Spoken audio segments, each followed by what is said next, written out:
Essa é a última moda de Paris. A frase do século XIX. Eu sou Arthur Adams, pesquisador de indumentária masculina durante o século XIX, e hoje nós vamos conversar como foi o nosso jeitinho brasileiro na moda do iniciozinho daquele século. Nós estamos falando sobre o início do primeiro quartel, de 1800 até 1825. Nessa mesma semana, no dia 9, a gente falou sobre o Dia do Fico, né? Que fala um pouco sobre o Dom Pedro I, ficar no Brasil e tudo mais. Vamos resumir isso, esse vídeo, a parte histórica, a gente vai se atentar ao que estavam usando durante esse período. Em 1813, o que movimentou as noites no então Brasil foi o Teatro de Dom João. Um teatro todo feito para consagrar um pouco mais as artes. E já em 1816, ele já trouxe para cá uma penca de artista que tava saindo daquela história toda de Napoleão e tudo mais. Junto com esses artistas vieram alfaiates, carpinteiros, pintores e também alguns que é interessante notar.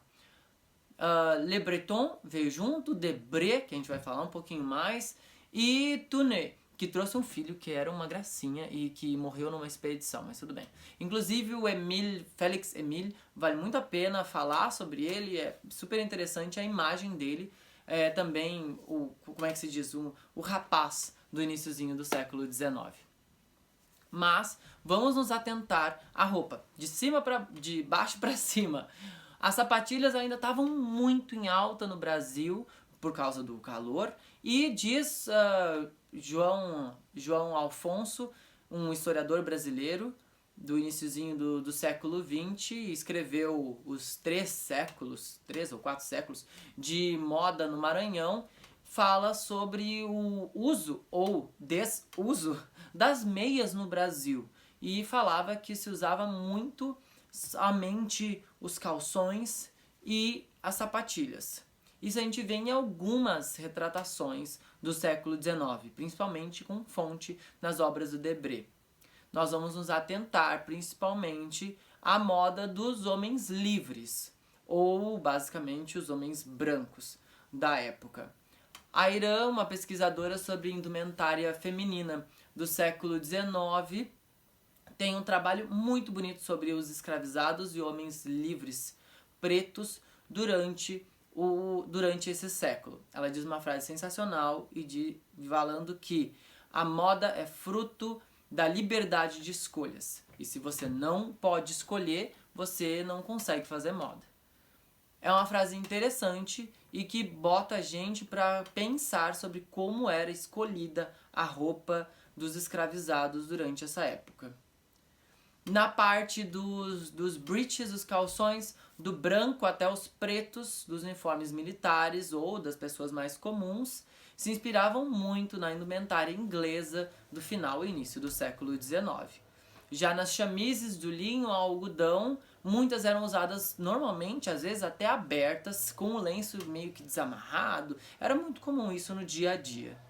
Na parte de casacas, a casaca preta estava muito em alta, listrados, e principalmente uma peça que às vezes quase não aparece nos estudos, a jaquete, ou jacket, ou ainda carmagnole para os franceses. Era uma roupa jacobina que ficou muito em alta por conta dos marinheiros que utilizavam e também outros operários. No Brasil ela ganhou novas cores e muitos formatos diferentes, é bem interessante. A gente vê isso na obra do Tounet e também do Debré, é claro. Esse tipo de roupa se modificou muito no Brasil por conta do calor e os tipos de estrutura se modificaram um pouco. Até mesmo a parte interna do tipo de entretela que era utilizado foi modificado por conta do calor e para conseguir ficar mantendo aí a mesma ideia.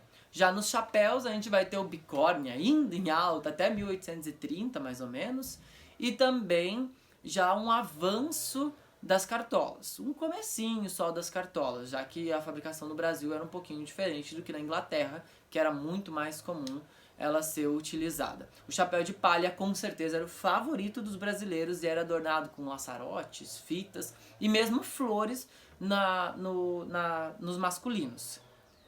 Esse tipo de peça vai fazer a gente ter, esse tipo de complô vai fazer a gente ter uma ideia diferente dos quadros que a gente vê da época. José Bonifácio é uma imagem bem interessante pra gente ver como os homens mais velhos estavam se vestindo. O Émile Félix, o filho do Tounet, é uma imagem interessante para os jovens que estavam usando. O Tomás Gonzagas, que escreveu Marília de Dirceu, é uma imagem interessante sobre os jacobinos e jacobinismos no Brasil. Para quem gosta das referências, chega aí nos trabalhos da Marli Gomes, que eu não posso esquecer, referência importante, dar-se corretamente, né? Que escreveu Jean Debré e um estudo histórico no Brasil. Já a Joana Mantoleone escreveu Império de Casaca, que é um artigo fenomenal.